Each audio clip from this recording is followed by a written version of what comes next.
Hi everyone, welcome to my channel Design with Roosevelt. Continuing with CSWA Practice Problems, today we'll work on question 7.5. Let's take a look at this question. So in this question, unit of measurement is millimeter gram second. Like always, we need to ensure we are using the same unit of measurement in SolidWorks setting. Now looking at this question, we have the 3D model, right view, front view, and detail A. My preference is to focus on a front view. I'm going to make a large circle with 3 holes. Then after that, I will focus on making this cutout, and finally I will focus on making the side features.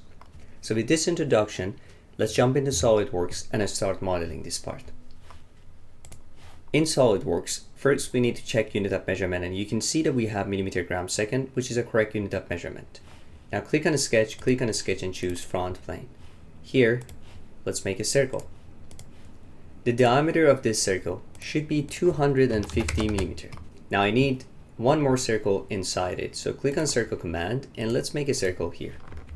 Let's click on center line and make some reference line.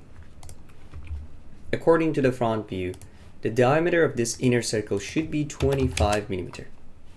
The angle should be 60 degree and the distance should be 65 millimeter, and this is enough to define the location of this circle. Now we need 2 more. In order to make 2 more, we can use circular pattern. So click on a sketch, click on linear pattern drop down, circular pattern. For the reference, click on this circle. For the geometry, click on this circle, and for the quantity, change it to 3. And now you can click on OK. And here you can see that we have the result, but geometry is not fully defined. Usually, as I mentioned this before, when you use mirror command, circular pattern, linear pattern, the geometry is not fully defined and you need to add some dimensions to make it fully defined. In this case, it's pretty straightforward. First, I want this to be in line with this point, so I add a vertical relation. And also, I want this distance to be 65. And now you can see we have 3 fully defined circles. Okay, so now we have the geometry. We are ready to extrude this. Click on feature, click on extrude boss. The overall thickness that we need is 100 millimeters. So change the number to 100 millimeter. Click on OK, and that's it. So that's the base of the geometry. Large circle with 3 holes. Now let's focus on the other cutouts. Click on a sketch, and choose this front plane. We need a 65 millimeter cutout in the center. So click on circle command. And let's make a circle. The diameter should be 65 millimeter. Now let's click on center line and make a reference line. And here I can draw 2 vertical lines, something like this. Okay. First of all, I want this to be symmetric. Click on line, center line, this line, and choose symmetric. Distance between left and right should be 30 millimeter. Now, because I want to make this cutout, I need this curve. So what I can do, I can use convert entities. Click on this command, click on this edge, and change it to the entities. Now, click on trim entities. So now, as you can see, we have this contour. So you can see that this is a top curve, right, left, and a bottom one. Okay.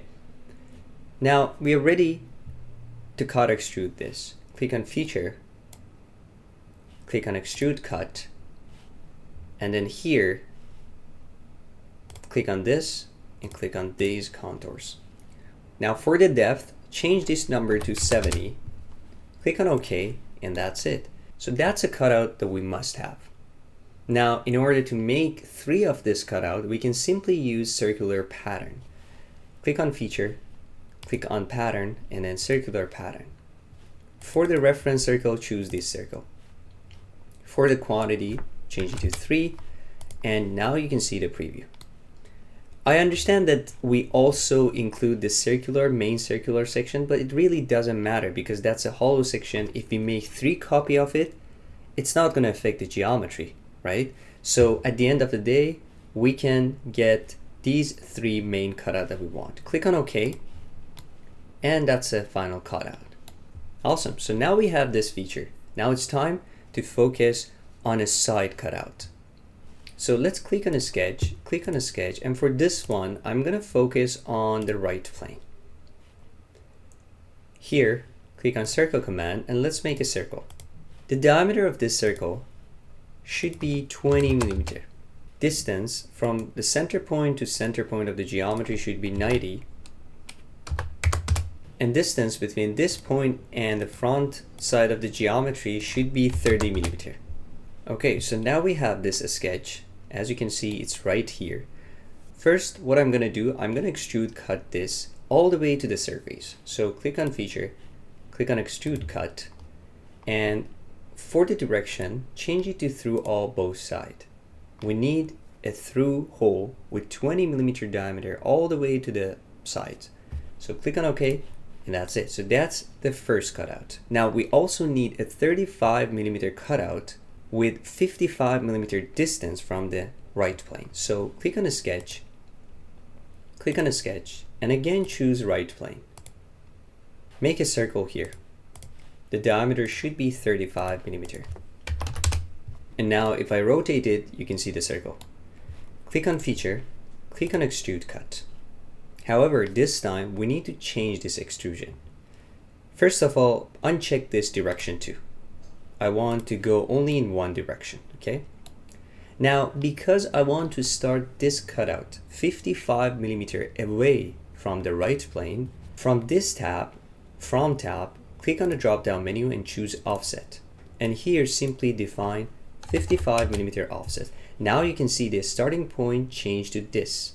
And through all is good. So basically we want to start a 35 millimeter diameter cutout 55 millimeter away from this plane and going all the way to this surface. Click on OK, and that's it. So that's exactly what we want. If I use section view, you can see that this is what we need. Okay, so now we have it on one side. Let's make it on the other side. Simply click on mirror command. For the mirror face, choose right plane. And for the feature, choose cut extrude number 3. And now you can see the preview. Click on OK, and that's it. So that's the final feature. Okay, so now we have the cutout made. We need 2 more cutouts. And in order to do that, we're going to take advantage of a circular pattern.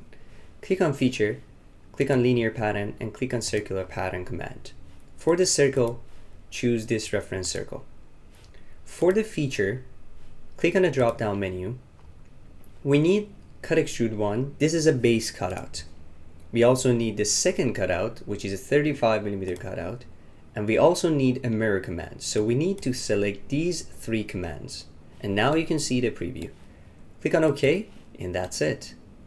So that's the final geometry. Now, if you look at the right view, for example, you can see that this is exactly what we have in the question. So now it's time to check the volume and make sure that this final model is correct.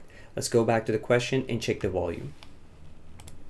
In the question, you can see the volume here. The total volume is 3,687,610 cubic millimeters. I don't know, for some reason they mentioned cubic centimeters, which is definitely wrong, but that's the number that we want to achieve. Now, let's go back to the model that we have and check the volume for our model.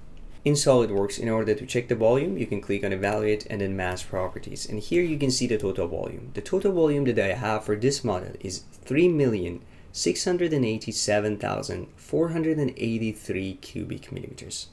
As a matter of fact, this is slightly below the answer that we have. Now, let's change the accuracy of the volume calculation and see what happens.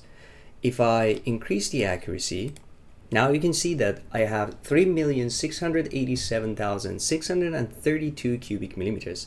Now the number I have is slightly above the final answer.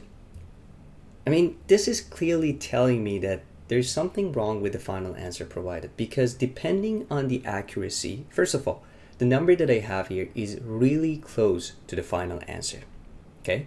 In terms of the accuracy, I think this should be sufficient for you in the exam to find the correct answer. But the interesting part is that when I changed the accuracy, first my initial answer was kind of smaller than the final answer provided in the question, and now I have a larger number. Just to make sure that my model is correct, I decided to make a drawing from it. Again, you don't have to do it. This is just to make sure that I didn't make a mistake. Okay, so let's quickly check the drawing that I have. So here is the drawing I made. And as you can see, I showed every single dimension that we need. We have the overall width, we have the depth, 70 millimeters is correct, 35 and 20 millimeters is correct, distance, 30 millimeter is correct. This distance, as you can see, 90 millimeter, that's correct. The distance here, 65 and 60 degree, and the depth here, you can see 55 millimeter. And finally, the overall dimension, 250, that's correct. The width is 30 millimeter, 65 millimeter for the main cutout, and 25 millimeter for the holes. So now if you compare this drawing that I have here, all the dimensions are exactly same as the dimensions in a question, which is telling me that there's no problem with the model. So I hope this clarifies why we have discrepancy. Again, this is one of those cases we were not able to find the correct answer, maybe because of the SolidWorks version, maybe because the answer is wrong, or there's still a good chance that maybe I made a mistake. So if by any chance you were able to find the correct answer, please let me know in the comment. But if you are also struggling to find the correct answer, I truly believe that this model that we have is really good. The answer is close to the final answer, and this model should be sufficient. As a matter of fact, let's quickly check the error that we have here. Let's click on mass properties, and here we can check the error. So here, the final answer that I found is 3687632.62 minus, what's the correct answer? The answer shown in the question is 36876 in 10. And now let's, first of all, the difference is only 22 cubic millimeters, which is absolutely nothing. Now let's divide this by the correct answer, which is 3687610, and let's multiply that by 100 to change it to percentage of the error. As you can see, the percentage of the error is absolutely nothing. It's literally 0.0006%. So this is way below 1% margin. So I'm 100% sure that in the exam, you're going to be fine. So don't worry about it. Don't overthink it. I think this model is absolutely okay. But by any chance, if you somehow found the correct answer, please leave comments down below. I would be happy to see how you did the modeling. Okay, awesome. That's it. That's a wrap for this video. If you have any questions or comment about this video, please leave comments down below. Thanks for watching. My name is Rusve. Hope to see you again soon in the next videos.